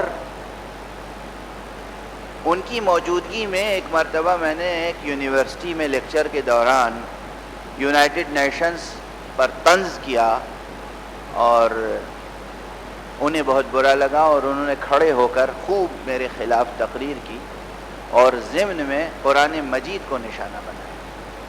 قرآن کا مذاق اڑایا جائے، اس پہ طنز کیا جائے تو برا نہیں ہے، مگر یونائٹڈ نیشنز پہ آپ طنز نہیں کر سکتے۔ یہ دور آ چکا ہے۔ اور اس کے بعد وقتاً فوقتاً مجھ سے پوچھتے رہتے ہیں آخر یہ قرآن میں ہے کیا کہ علامہ طباطبائی نے 20 جلدوں میں شرح لکھی، تفسیر لکھی؟ کیسا معصومانہ سوال ہے، معصومانہ ہے نا۔ انہی سے میں نے پوچھا کہ آپ کا تو ماشاءاللہ ادبی ذوق بڑا بالیدہ ہے، یہ بتائیے کہ غالب کے کلام کی کتنی شرحیں لکھی جا چکی ہیں آج تک؟ غالب کے دیوان کا مطلع صرف نقش فریادی ہے کس کی شوخی ہے تحریر کا، کاغذی ہے پیرہن ہر پہ کرے تصویر کا، کتنی شرحیں لکھی گئیں۔ جناب عقیل عباس صاحب تشریف فرمائے، یہاں پر بہت اچھے ادیب بھی ہیں، شاعر بھی ہیں، انہیں اندازہ ہوگا، میں سمجھتا ہوں 300 سے زائد شرحیں صرف اس ایک شعر کی 2 مصروں کی لکھی گئی ہے، 300 سے زائد اس ایک کی، ورنہ دیوان غالب کی بحیثیت مجموعی تو پھر بھی وہ بھی کافی ہے۔ اور اس میں آپ دیکھیں گے کہ کہاں سے کہاں تک فاصلہ ہے شرح میں، یہی شعر ہے، یہی 2 مصرے ہیں، اور اس میں مثلا بہت مشہور شارح غالب اور مداح غالب اور نقاد غالب علامہ طباطبائی، وہ کہتے ہیں کہ یہ مطلب بالکل بے معنی ہے، اس میں معنی ہے ہی نہیں، محمل ہے، کہتے ہیں یہ شعر اس میں کوئی معنی نہیں ہے۔ اس کے مقابلے میں وہ لوگ ہیں جو کہتے ہیں یہ حمد کا شعر ہے، کچھ لوگ ہیں جو اس مطلع کو مولانا روم کی مثنوی کے مطلع کے برابر ٹھہرا دیتے ہیں، کیونکہ مولانا روم کی مثنوی کا مطلع کیا ہے؟ بشنوز نئی چن شکایت می کند وز جدائی ہا حکایت می کند، یا اس کی قرأت یوں بھی ہے کہ بشنوز نئی چن حکایت می کند وز جدائی ہا شکایت می کند، نئے یعنی بانسری، بانسری سے پوچھو تو صحیح، سنو تو صحیح بانسری کیا کہہ رہی ہے، یہ جدائی کی شکایت کر رہی ہے، یہ نوحہ و نالہ کر رہی ہے جدائی پر بانسری۔ اب یہاں شر شروع تھی، نئے کسے کہتے ہیں؟ نئے بانسری۔ اب یہ ہوتا ہے کہ نئے کی خصوصیت کیا ہے، نئے کیا ہوتی ہے؟ یہاں مولانا روم نے نئے کا لفظ کیوں استعمال کیا؟ نئے جو ہے لمبی سی ایک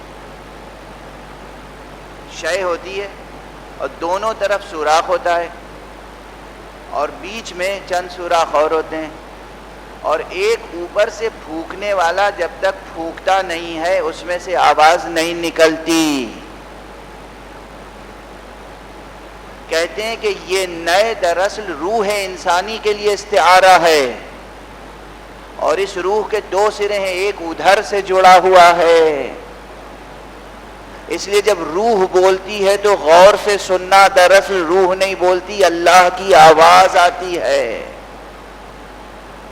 اور یہ روح جب بولتی ہے تو یہ دراصل اپنی ملائے اعلیٰ سے اس وطن اصلی سے جدائی کی شکایت کرتی ہے، فراق، خدا سے جدائی، حق سے فراق، اپنی اصل سے جدائی کا نوحہ پڑھتی ہے، نالہ کرتی ہے۔ اب اس مطلع میں کتنی گہرائی پیدا ہو گئی، کتنی گہرائی پیدا ہو گئی۔ یہ کلام مولانا جلال الدین رومی ہے جس میں ایک حرف، ایک لفظ نئے، 2 حرفی کلمہ نئے، اس نئے کے معنی کہاں سے کہاں پہنچ گئے۔ یہی گلہ اور شکوہ اور شکایت جو ہے وہ غالب کے کلام میں ہے، نقش فریادی ہے، ہر نقش فریاد کر رہا ہے، نقش فریادی ہے کس کی؟ شوخی تحریر کا، کاغذی ہے پیرہن ہر پہ کرے تصویر کا، وہاں بھی نالہ ہے، نوحہ ہے، یہاں بھی فریاد ہے۔ تو بعض حضرات نے کہا کہ یہ بھی موجودات کا مبدأ اصلی سے فراق ہے جو غزل کے دلاویز لہجے میں استعاراتی انداز میں غالب نے بیان کیا ہے۔ کوئی اسے حمد کا شعر کہتا ہے، کوئی معرفت کا شعر کہتا ہے، کوئی کہتا ہے اس میں آخرت کے عقیدہ جھلکتا ہے، ایک دو مصرے میں اتنے معنی چھپے ہوئے ہیں، اور اس سیوڈو انٹلیکچوئل کو سمجھ میں نہیں آتا کہ قرآن کے الفاظ میں کتنے معنی چھپے ہوئے ہو سکتے ہیں۔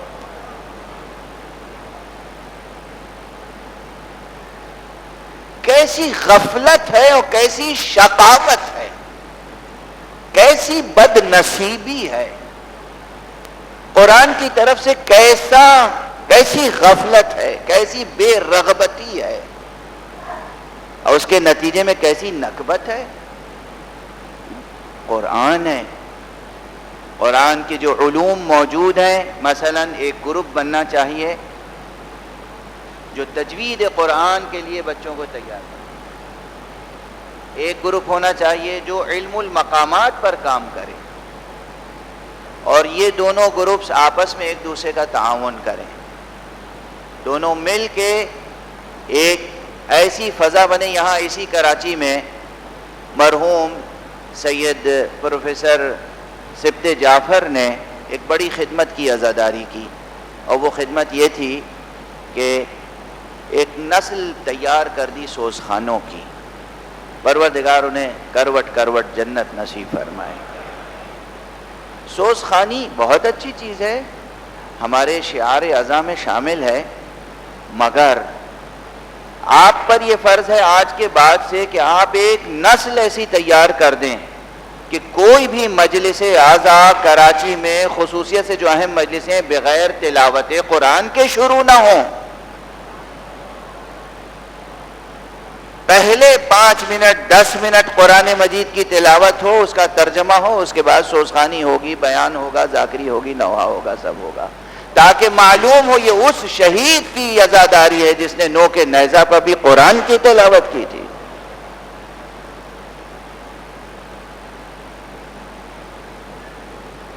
یہ آپ پر فرض ہے۔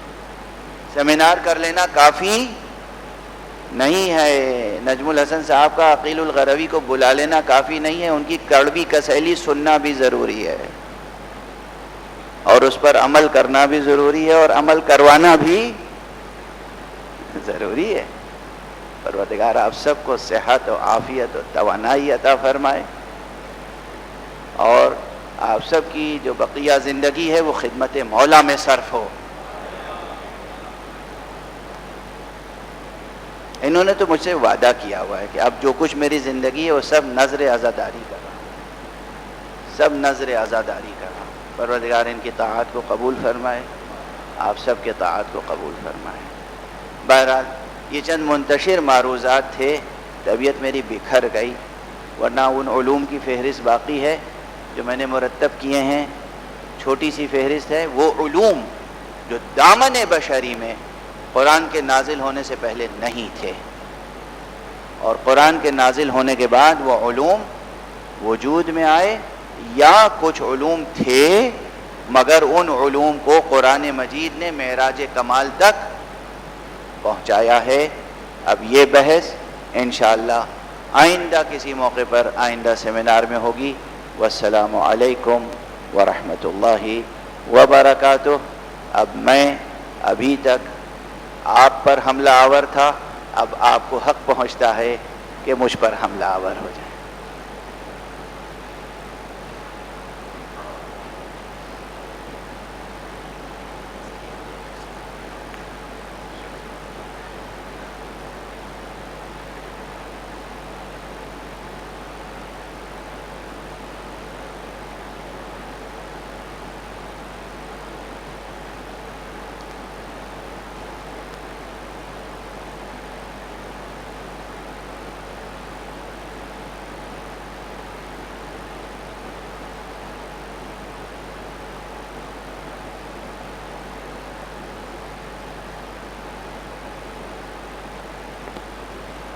یہ سوال اچھا ہے، بہت عمدہ ہے، طلب ہے۔ سوال ہے کہ دور حاضر میں کس طرح سے قرآنی علوم اور تعلیمات کو عہد جدید کے تقاضوں کے مطابق جدید انداز میں نئی نسل کے سامنے پیش کیا جا سکتا ہے۔ اس کے لیے میڈیا کس نوعیت کے کس نوعیت کے اقدامات کی ضرورت ہے۔ میڈیا ظاہر ہے کہ ابھی جو کچھ میں نے عرض کیا اس میں اس کا جواب موجود تھا. ہم سب کو قرآن کی خدمت کرنے کی کوشش کرنی چاہیے. میڈیا میں، ٹیلی ویژن پر، اخبارات میں، مجلات میں، رسائل میں علوم قرآن پر زیادہ سے زیادہ کام کرنے کی ضرورت ہے. لوگوں کو ترغیب دینے کی ضرورت ہے. اور جیسے میں نے عرض کیا، بچوں اور جوانوں کو شروع ہی سے قرآن کی طرف صحیح قرآن پڑھو، تجوید صحیح ہو، قرأت صحیح ہو. اور یہ تو واجب ہے سب کے اوپر، ٹھیک ہے نا. شین قاف درست کرنا تو سب پہ واجب ہے. اگر آپ مسلمان ہیں تو نماز پڑھنا آپ پہ واجب ہے. نماز میں کیا پڑھتے ہیں؟ قرآن. تو قرآن کو صحیح پڑھنا واجب ہے، ورنہ نماز باطل ہے. تو کیوں اپنا وقت ضائع کر رہے ہیں، عمر ضائع کر رہے ہیں؟ کس کو دھوکہ دے رہے ہیں؟ کس کو دھوکہ دے رہے ہیں؟ کئی مرتبہ یہ مثال میں دے چکا ہوں، پھر دیتا ہوں.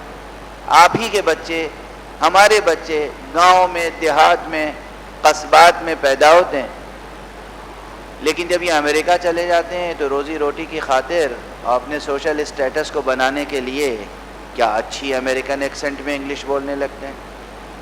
مقابلہ کرتے ہیں، انگریزوں سے بہتر، امریکنوں سے بہتر آپ انگلش بول سکیں. آسٹریلیا چلے جاتے ہیں تو وہاں کے لہجے میں بولنے لگتے ہیں. انگلینڈ آ جاتے ہیں تو آکسفورڈ لہجے میں بولنے لگتے ہیں، کیمبرج کے لہجے میں بولنے لگتے ہیں. پھر تھینک یو نہیں کہتے ہیں، تھینک یو کہنا شروع کر دیتے ہیں. کیسے نازک فرق ہے نا. ٹی ایچ کا صحیح تلفظ کیا ہے؟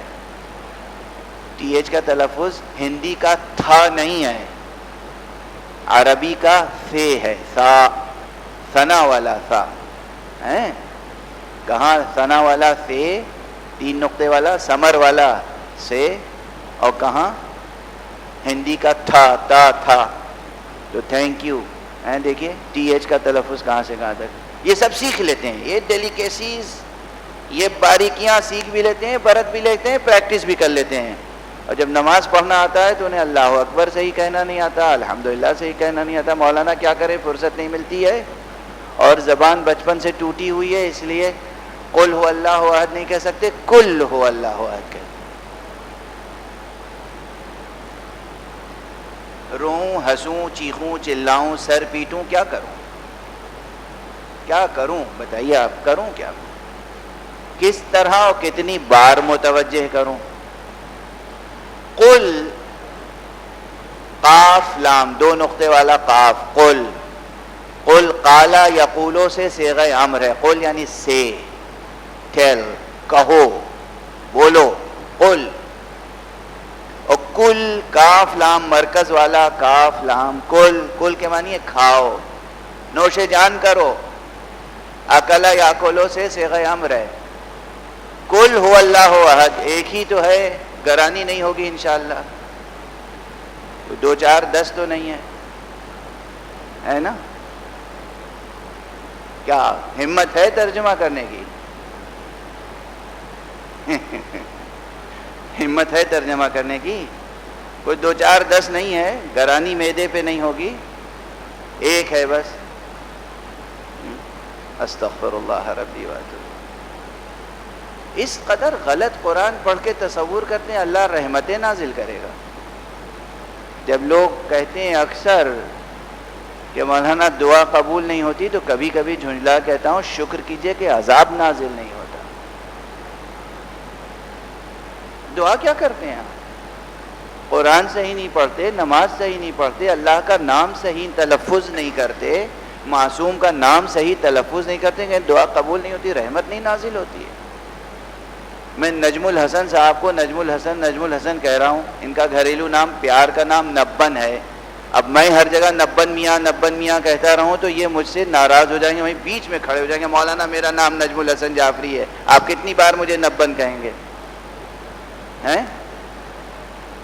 آپ جب تسبیح پڑھتے ہیں تو کیسے پڑھتے ہیں؟ کس ماشاءاللہ صورت کے ساتھ؟ اللہ اکبر، الحمدللہ، سبحان اللہ. کیسے پڑھتے ہیں؟ کتنی تیزی سے؟ ذرا پڑھ کے دکھائیے. بگڑ جاتا ہے لفظ یا نہیں؟ نعوذ باللہ. میں دہراؤں برا لگتا ہے.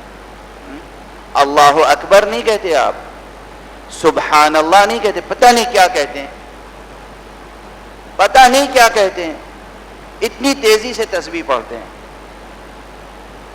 کہ لفظ بگڑ جاتا ہے، اللہ کا نام بگڑ جاتا ہے. توقع کرتے ہیں کہ نماز قبول ہوگی اور رحمت نازل ہوگی اور طبیعت میں نورانیت پیدا ہوگی.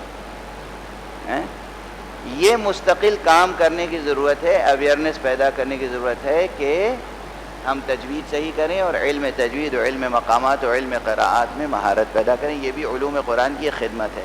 جدید وسائل، اب آج کل دیکھیے مجھ جیسا دقیانوسی مولوی بھی آئی پیڈ لیے بیٹھا ہوا ہے آپ کے سامنے. آپ سب کے جیبوں میں ماشاءاللہ آئی فون ہوگا، آئی فون 6 ہوگا یا آئی فون 12 ہوگا یا جو بھی ہوگا، ہے نا.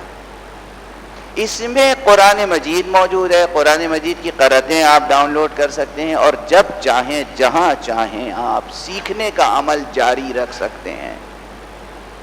سیکھنے کی نیت تو ہو، سیکھنے کا عمل آپ جاری رکھ سکتے ہیں. اور اسی طرح وقس علی ھذا، تمام علوم قرآن میں کام کر سکتے ہیں. یہ دوسرا سوال بھائی اہم ہے مگر تفصیل طلب ہے اور اب جان ہزی میں سکت زیادہ نہیں رہ گئی ہے. جو آیات منسوخ کر دی گئیں تو اس کی کیا وجہ تھی؟ معاذ اللہ کیا ان میں کوئی نقص تھا؟ نقص کا املا غلط ہے اور تلفظ بھی غلط ہے. نقص لفظ ہے نون قاف صاد، اس میں لکھا ہے نون قاف سین، اور نقص لوگ عام طور پہ پروناؤنس کرتے ہیں نقص. نقص لفظ نہیں ہے، نقص لفظ ہے. صحیح لفظ نقص ہے. نقص یعنی کمی، ناقص ہونا کہتے ہیں نا، ناقص. نقص یعنی ناقص ہونا. حکم میں کمی نہیں تھی. یہ ایڈمنسٹریٹو میجرز ہوتے ہیں کہ کسی کو کہا جاتا ہے کہ دیکھو یہ کام کرتے رہنا جب تک میرا دوسرا آرڈر نہ پہنچ جائے. سمجھائیں گے؟ جب تک میرا دوسرا آرڈر نہ پہنچ جائے، اس کا مطلب وہ پہلے آرڈر میں کوئی کمی نہیں ہے، اس وقت کے لیے وہ آرڈر ہے، اس کے بعد کے لیے دوسرا آرڈر ہے. تو اس کو یہ نہیں سمجھنا چاہیے کہ اللہ کے پہلے حکم میں نقص تھا، بعد میں اللہ نے غور کیا، فکر کی، تجربہ کیا، اسے لگا کہ نہیں یہ حکم غلط دے دیا تھا تو وہ واپس لے لیا اور پھر دوسرا اس سے بہتر حکم دیا. ایسا نہیں ہے، یہ سوچنا مناسب ہے.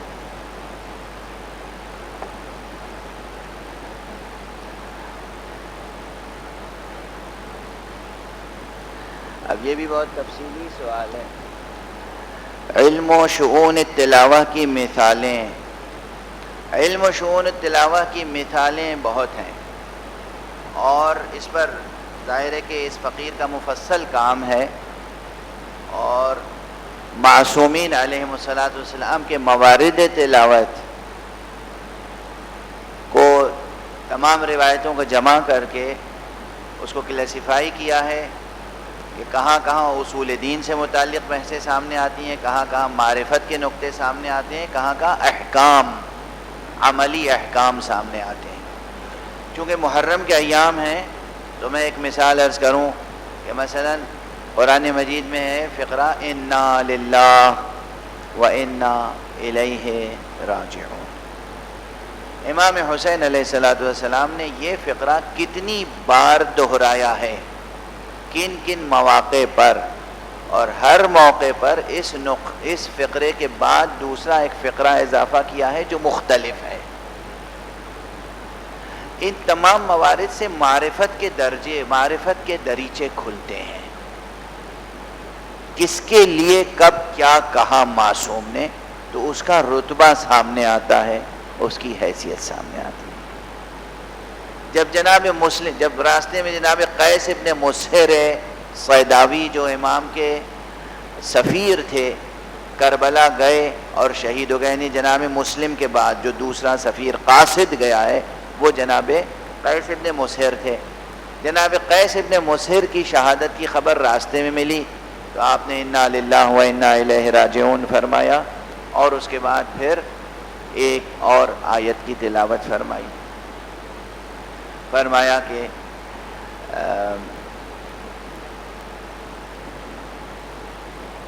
وہ بھی قرآن مجید کی آیت ہے، غالباً سورہ مبارکہ احزاب کی آیت ہے غالباً، اور وہ یوں ہے کہ من المؤمنین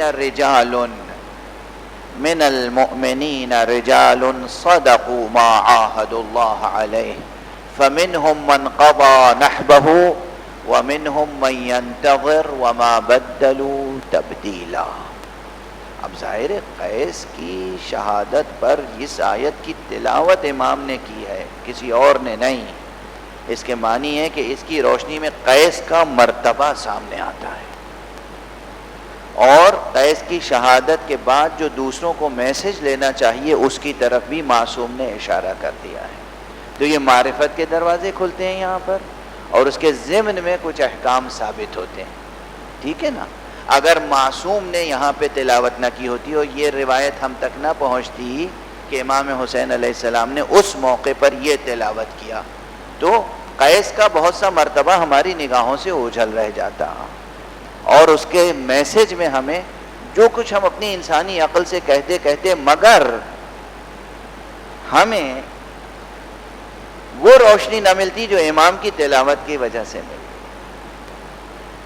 پھر اس کے بعد امام علیہ السلام نے یہی انا للہ و انا الیہ راجعون کا فقرہ جناب مسلم ابن اوسجہ کی شہادت پہ دہرایا، لیکن اس کے بعد دوسرا فقرہ کہا. یہی فقرہ حضرت علی اصغر کی شہادت کے بعد فرمایا. اس کے بعد فرمایا رضا بقضائہ و تسلیما لامرہ. مختلف مواقع پر یہ فقرہ کہنے کے بعد پھر جو کچھ کہا اس کی روشنی میں شان تلاوت میں سامنے آتے ہیں مقامات، منازل، حالات، معارف، ہے نا. یہ ایک چھوٹی سی مثال تھی.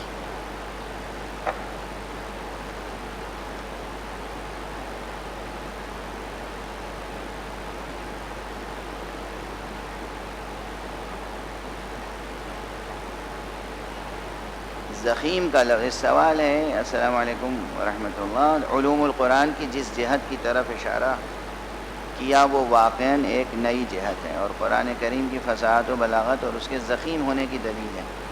قرآن مجید زخیم تو ہے نہیں، فصیح ہے، بلیغ ہے. قرآن مجید تو بہت مختصر کتاب ہے، اور زخیم بھی زے سے نہیں ہوتا ہے، بلکہ سواد زواد والا زواد ہوتا ہے. زخیم یعنی موٹا، ہے نا. یہاں زے سے لکھا ہے زخیم، اس کے معنی یہ ہو سکتے ہیں کہ زخمی ہے قرآن مجید، اور ایسا زخمی ہے کہ جس کا زخم مندمل نہیں ہو سکتا. کیا ان علوم کا جس نے بھی لکھ، دیکھیے ہنسنے کی بات نہیں، غلطی سب سے ہوتی ہے. میں وضاحت کر رہا ہوں، آپ یہ نہ سمجھیں کہ طنز کر رہا ہوں. خدا را یہ میسج لے کے نہ جائیے گا. میں بھی املا کی غلطی کر سکتا ہوں، اور کیا بتاؤں آپ سے کہ کتنی کرتا ہوں، کتنی کرتا تھا، سب سے ممکن ہے. لیکن کسی وقت بات ٹوک دی جاتی ہے تو وہ ہمیشہ کے لیے رجسٹر ہو جاتی ہے، یاد رہ جاتی ہے. کیا ان علوم کا حاصل کرنے میں ہدایتی پہلو بھی مرکوز ہے، یا یہ قرآن کریم کے علمی پہلو کی طرف ہے؟ ظاہر سی بات ہے کہ ان علوم میں قرآن مجید، اس سوال میں پھر سوال بے جہت ہو گیا ہے.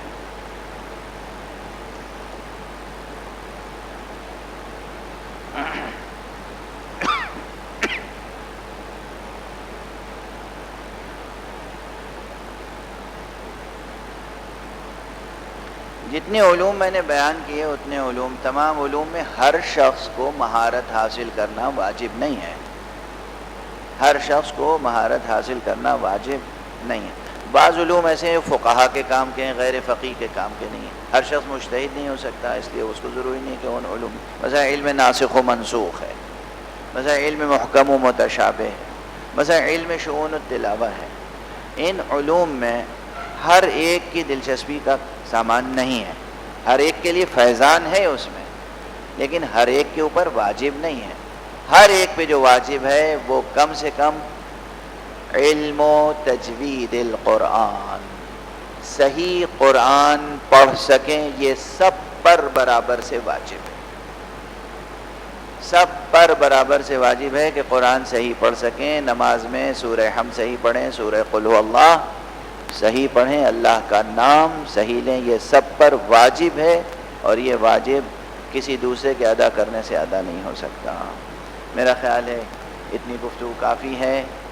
پروردگار ہمیں آپ کو سب کو توفیق عطا فرمائے. بعد میں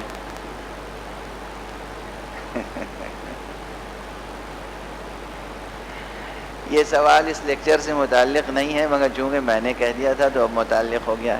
نجم الحسن صاحب کو دیوبند کیوں کہا جاتا ہے؟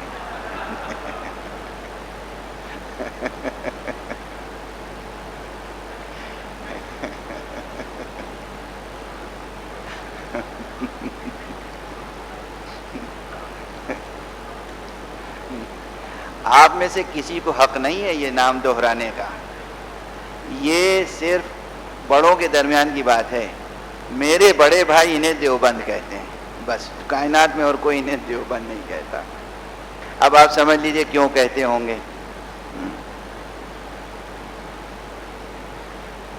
لوگ یہ کہتے ہیں کسی کو کہ فلاں صاحب بہت بھائی ماہر ہیں، اور وہ تو بوتل میں جن بند کر لیتے ہیں. اچھا، عام طور پہ بڑے جن کو دیو کہتے ہیں، شاید ذہنوں میں یہ ہے.